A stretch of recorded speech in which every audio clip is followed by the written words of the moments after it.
Valley, thank you for joining us. I'm Chris Jacobs. The recovery process after Hurricane Hannah continues. One of the hardest hit areas, Port Mansfield. CBS 4's Jeremiah Wilcox spent the day in the area as residents work to pick up the pieces.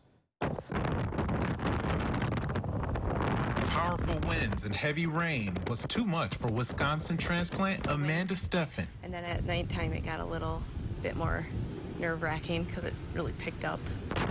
This is video from last Saturday. Category 1 Hurricane Hannah devastated the shoreline community. Shingles flying, roofs flying. And Steffen's new property, the Sunset House Motel. We have probably about 50% of our roof left, and we had 22 hotel rooms, and we have 9 that are still able to be rented, and it took out all 3 of the apartments that we have here as well.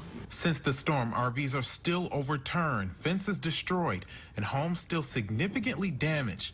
But neighbors are helping one another rebuild homes, one by one.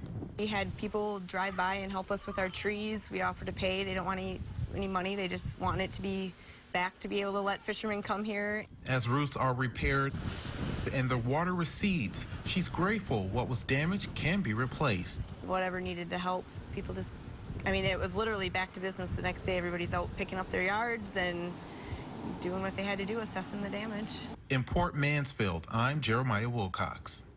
Willacy County officials are delivering water, ice, and hot meals to the Port Mansfield Pavilion to help people through this process.